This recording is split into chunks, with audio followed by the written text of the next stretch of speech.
Communism is the economic system characterized by, quote, from each according to his ability, to each according to his needs. Bizarrely, it has become increasingly popular in recent years to claim that the champion of egoism, Max Stirner, supported this system, or at least that it is compatible with his thought. It is not, and that should be obvious to anyone who has read him, but since it seems not to be, here we go.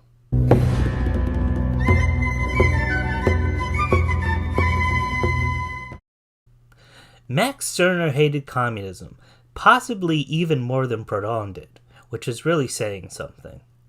Stirner writes in The Ego and His Own, communism, by the abolition of all personal property, only presses me back still more into dependence on another, that is, on the generality or collectivity, and, loudly as it always attacks the state, what it intends is itself again a state, a status, a condition hindering my free movement, a sovereign power over me.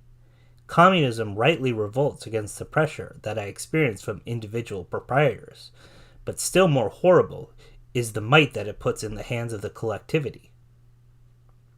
Please note that far from supporting communism, Stirner writes that communism is still more horrible than the present capitalistic society in which he lived. Stirner wrote, quote, according to the communist's opinion, the commune should be the proprietor. On the contrary, I am the proprietor, and I only come to an understanding with others about my property. If the commune does not do what suits me, I rise against it and defend my property. Property, therefore, should not and cannot be abolished. It must rather be torn from ghostly hands and become my property. I hope this puts to bed that insane lie that Stirner was a commie. However, just to cover all our bases, let's answer the sole objection on which there could be any reasonable ground to think Stirnerism might be compatible with communism. If the egoist is an incompetent, perhaps he would desire to live in a communist society.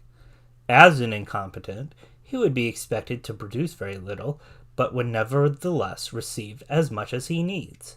That's a pretty good deal, and one he won't find anywhere else.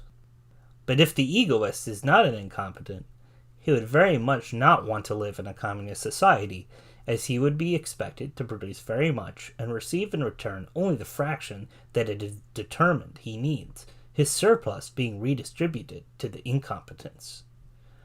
But what if everyone in the society became an egoist? Would that result in a communist society? No. Even if the competent egoists are outnumbered by the incompetent egoists, the situation will not result in communism. Suppose by some accident a society of egoists find itself in a communistic economic order.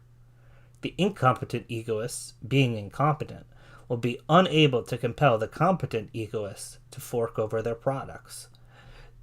They then would swiftly form a true union of egoists, where the competent egoists all get together to form something like an agorist gray market, where they trade with each other secretly and keep for themselves rather than let themselves be despoiled.